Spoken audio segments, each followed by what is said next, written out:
Dear audience, আসসালামু আলাইকুম। বালির এফএম নির্ণয় সংক্রান্ত ধারাবাহিক ক্লাসে আপনাদের জানাই স্বাগত। প্রযুক্তি বই থেকে আমি বলেছিলাম এফএম নির্ণয় সংক্রান্ত যতগুলো ম্যাথ আছে সবগুলো ম্যাথ আমি সমাধান করে দিব। তারই ধারাবাহিকতায় আজকে যে ম্যাথটি করাবো সেটা হচ্ছে প্রযুক্তি বইয়ের সর্বশেষ ম্যাথ। এবং পূর্বে কিন্তু আমি প্রত্যেকটি ম্যাথ সমাধান করে দিয়েছি।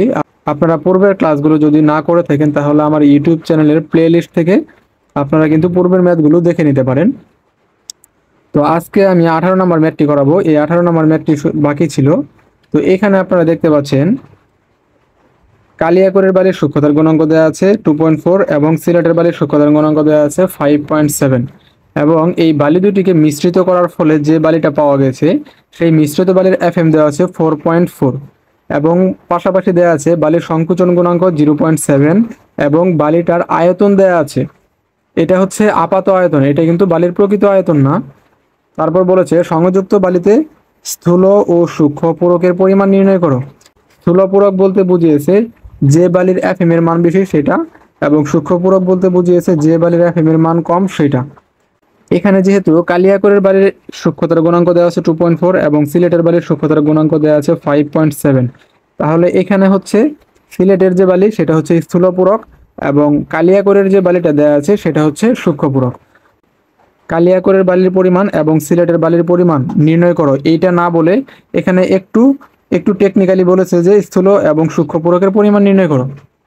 তার মানে আলটিমেটলি কথা হচ্ছে এখান থেকে আমাদের কালিয়াকৈরের বালি কতটুকু ছিল সেটা বের করতে হবে এবং সিলেটের বালির পরিমাণ কতটুকু ছিল সেটা বের করতে হবে। তো এখানে যেহেতু সংকোচন গুণাঙ্ক দেওয়া আছে, পূর্বের যে ম্যাথগুলো আমরা করেছি সেখানে কিন্তু কোনো ম্যাথে আমাদের সংকোচন গুণাঙ্ক দেওয়া ছিল না এবং কোনো ম্যাথে আমাদের বালির আয়তন দেওয়া ছিল না। তো যে ম্যাথে বালির সংকোচন গুণাঙ্ক বা বালির প্রসারণ গুণাঙ্ক দেওয়া থাকবে সেই ম্যাথে বালির ভর না দিয়ে বালির আয়তন দেওয়া থাকবে। আমি প্রথমেই আলোচনা করব বালির সংকোচন গুণাঙ্ক দেওয়া থাকলে কিভাবে আমাদের ম্যাথটা সমাধান করতে হবে এবং বালির প্রসারণ গুণাঙ্ক দেওয়া থাকলে ম্যাথটি কিভাবে সমাধান করতে হবে সেই বেসিকটা আমি প্রথমে আপনাদের দেখাবো এবং তারপরে 18 নম্বর ম্যাথটি আমি সমাধান করে দিব। তো বালির সংকোচন গুণাঙ্ক যদি ম্যাথে দেয়া থাকে তাহলে কি ঘটনা ঘটবে এবং বালির প্রসারণ গুণাঙ্ক যদি প্রশ্নে দেয়া থাকে তাহলে কি ঘটনা ঘটবে সেটা আমি আপনাদের এখন বেসিক থেকে বুঝাবো। মনে করেন বালির সংকোচন গুণাঙ্ক দেওয়া আছে, অর্থাৎ বালির সংকোচন গুণাঙ্ক দেওয়া আছে, তার মানে বালিটা প্রকৃত আয়তন থেকে কম আয়তনের অবস্থায় আছে। তার মানে হচ্ছে ধরেন এটা হচ্ছে কম আয়তন, অর্থাৎ বালির আয়তন দেওয়া আছে মনে করেন 10 ঘনমিটার এবং সংকোচন গুণাঙ্ক দেওয়া আছে 0.7।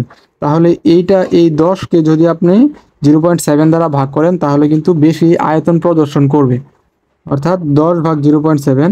এটা আমি যার ধরে নিয়েছি আয়তনটা 10 ঘনমিটার ধরে নিলাম এবং সংকোচন গুণাঙ্ক 0.7 ধরে নিলাম।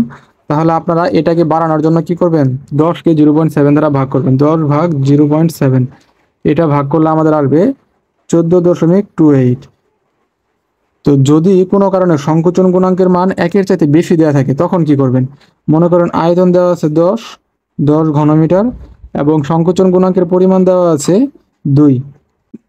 যেহেতু সংকোচন গুণাঙ্কের মান দেওয়া আছে তাহলে অবশ্যই কিন্তু বালিটা সংকুচিত অবস্থায় আছে। এখন আপনি এই সংকুচিত বালিকে বাড়িয়ে নেবেন। তো বাড়ানোর জন্য আপনি কি করবেন, এখানে কিন্তু 10কে 2 দ্বারা ভাগ করলে হবে না, যেহেতু 1-এর চাইতে বড় মান, 1-এর চাইতে যেহেতু বড় হচ্ছে 2, এই জন্য 10কে অবশ্যই 2 দ্বারা গুণ করতে হবে। 10 দুগুণে 20 ঘনমিটার। তো এইটাও ঘনমিটারই থাকবে। তো এইভাবে কিন্তু সংকোচন গুণাঙ্ক দেওয়া থাকলে এইভাবে আপনাদেরকে বাড়িয়ে নিতে হবে। সংকোচন গুণাঙ্কের মান যদি 0 দেওয়া থাকে তাহলে ভাগ করবেন এবং সংকোচন গুণাঙ্কের মান যদি 1-এর চাইতে বড় দেওয়া থাকে তাহলে অবশ্যই কি করবেন, অবশ্যই গুণ করবেন সেই মানটাকে। তো আশা করছি সংকোচন গুণাঙ্ক দেওয়া থাকলে আপনারা কিভাবে আয়তনটা চেঞ্জ করে নেবেন সেটা বুঝতে পারছেন। এখন আমি আপনাদের দেখাবো প্রসারণ গুণাঙ্ক দেওয়া থাকলে আয়তনটাকে কিভাবে আপনারা প্রকৃত আয়তন অর্থাৎ আয়তনটা চেঞ্জ করে নেবেন কিভাবে। প্রথমে বুঝতে হবে প্রসারণ গুণাঙ্ক দেওয়া আছে মানে বালি প্রকৃত আয়তন থেকে বেশি আয়তন প্রদর্শন করতেছে। তার মানে অর্থাৎ এইটা হচ্ছে প্রশ্নে দেওয়া আয়তন এটা। তো প্রসারণ গুণাঙ্ক দেওয়া আছে মানে বালি এই অবস্থায় আছে। তো এই অবস্থা থেকে আপনি প্রসারণ গুণাঙ্কের সাহায্যে বালিকে কম আয়তনে নিয়ে যেতে হবে। তো এখন দেখেন, মনে করেন এই বালির আয়তনটা দেওয়া আছে 15 ঘনমিটার এবং প্রসারণ গুণাঙ্ক দেওয়া আছে 0.3। তাহলে 15 থেকে যদি আপনি কম মান পাইতে চান তাহলে অবশ্যই কিন্তু 15কে 0.3 দ্বারা গুণ করতে হবে। 0.3 দ্বারা যদি আপনি 15কে ভাগ করেন তাহলে কিন্তু মান বেড়ে যাবে, অর্থাৎ 15 যাতে বেশি মান পাবেন। তো অবশ্যই আপনারা 0.3 দ্বারা কমিয়ে কম আয়তন নিয়ে যেতে পারবেন। তো এইটা কিন্তু এই মানগুলো কিন্তু আমি অবশ্যই উদাহরণস্বরূপ নিয়েছি, তো এগুলো কোনো প্রশ্ন থেকে নেই নাই, এগুলো উদাহরণস্বরূপ আমি আপনাদের দেখাচ্ছি। এবং দেখেন, যদি আয়তন দেওয়া থাকে 15 ঘনমিটার এবং প্রসারণ গুণাঙ্কের মান যদি 1-এর চাইতে বেশি দেওয়া থাকে, সেক্ষেত্রে আপনারা কি করবেন? সেক্ষেত্রে অবশ্যই কিন্তু আপনারা ভাগ করবেন। 15কে যদি 2 দ্বারা ভাগ করেন তাহলে কিন্তু আপনারা কম আয়তন পাবেন। অর্থাৎ এই যে কম আয়তন আমরা নিয়ে গেলাম, এটাও কিন্তু আমরা কম আয়তনে নিয়ে গেছি। তো আশা করছি আপনারা প্রসারণ গুণাঙ্ক এবং সংকোচন গুণাঙ্ক যদি দেওয়া থাকে তাহলে আপনারা প্রকৃত আয়তনে কিভাবে যাবেন সেটা বুঝতে পারছেন। এখন আমি আপনাদের প্রযুক্তি বই থেকে 18 নম্বর ম্যাথটি সমাধান করে দিব।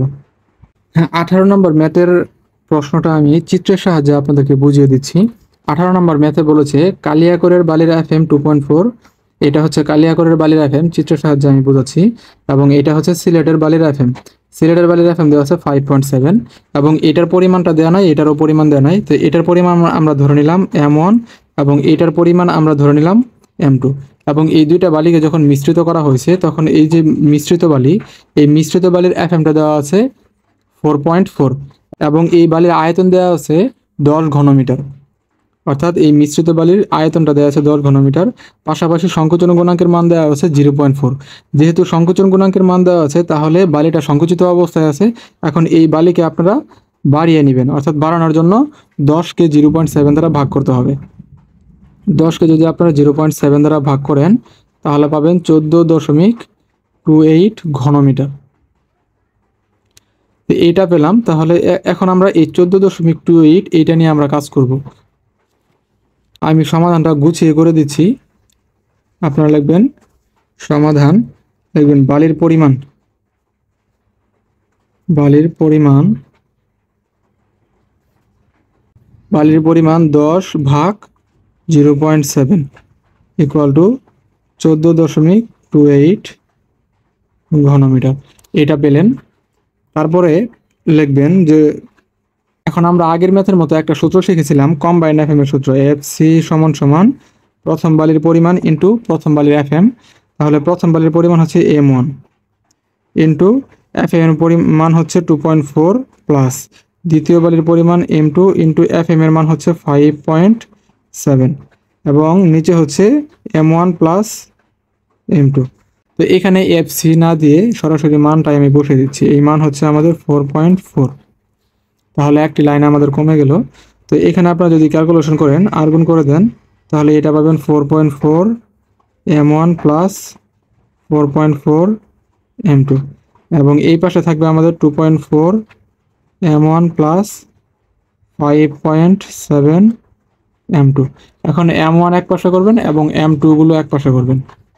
4.4 M1 মাইনাস 2.4 M1, এই ডান পাশের M1কে আমরা এই বাম পাশে নিয়ে আসলাম এবং এই পাশে থাকলো 5.7 M2 মাইনাস 4.4 M2। তো এখান থেকে যদি আপনারা ক্যালকুলেশন করেন তাহলে 4.4 থেকে 4.4 মাইনাস 2.4 এটা যদি মাইনাস করেন তাহলে 2 পাবেন। 2 M1 এই পাশে থাকবে 5.7 মাইনাস 4.4, এটা হচ্ছে 1.3 M2। এখন আপনারা এই M1 নিচে হচ্ছে M2, M1 এর নিচে M2 দিয়ে দিবেন। এই M1 এর নিচে M2 দিলেন এবং 1.3 এটার নিচে আপনারা 2 দিবেন। তো এটা কিন্তু আমরা অনুপাতটা পেয়ে গেলাম, অর্থাৎ আমরা লিখতে পারি M1 অনুপাত M2 সমান সমান 1.3 অনুপাত 2। বইতে অন্য নিয়মে করেছে, আপনারা এই নিয়মেই করবেন, এই নিয়মে করলেও হবে। শুধু আপনারা উত্তরটা মিলাবেন, অর্থাৎ বালির পরিমাণ কতটুকু আসলো সেটা মিলাবেন।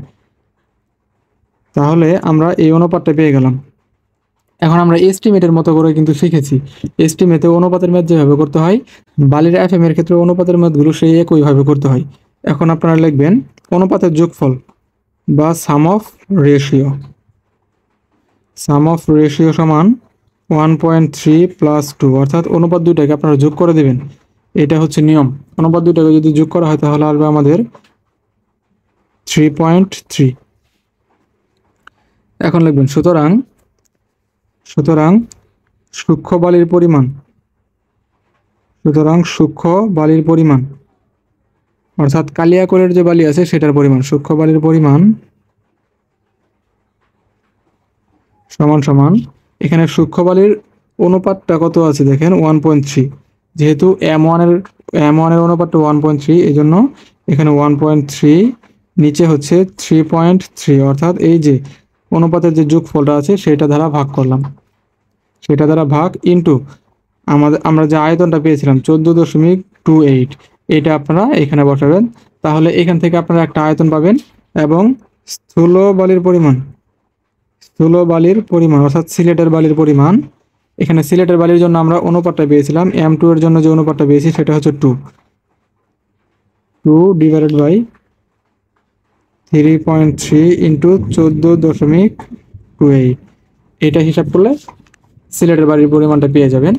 তো আমি দুইটাই হিসাব করে দেখাচ্ছি, 1.3 ইন্টু 14.28 ভাগ 3.3, এটা হিসাব করলে আপনারা পাবেন 5.62 ঘনমিটার, এবং নিচেরটা যদি হিসাব করেন তাহলে 2 ইন্টু 14.28 ভাগ 3.3, তাহলে পাবেন 8.65 ঘনমিটার। তো এই দুইটাই কিন্তু হচ্ছে আমাদের এই ম্যাথের অ্যান্সার। এখানে একটা অ্যান্সার দিবেন, অর্থাৎ এখানে একটা অ্যান্সার এবং নিচে এই যে এখানে একটা অ্যান্সার দিবেন। তো আশা করছি এই ম্যাথটি আপনারা বুঝতে পেরেছেন। তো এই ম্যাথটি আপনাদের সমাধান সঠিকভাবে ক্যালকুলেশন হয়েছে কিনা এটা বোঝার একটা উপায় আছে। তো এটা বোঝার উপায় হচ্ছে এখানে যে দুইটা বালির পরিমাণ পেয়েছেন সেই দুইটা যদি আপনি যোগ করেন তাহলে কিন্তু 14.28 এইটার সমান পাবেন। 5.62 প্লাস 8.65, এই দুইটা যোগ করছি দেখেন, এই দুইটা যোগ করার ফলে আমাদের 14.27 চলে আসছে। যেহেতু আমরা দশমিকের পরে একটু কম নিয়েছি মান, এই জন্য আমাদের 14.27 এসেছে। তবে আপনারা যদি একদম সম্পূর্ণ মান নেন তাহলে কিন্তু অবশ্যই 14.28 পাবেন। তো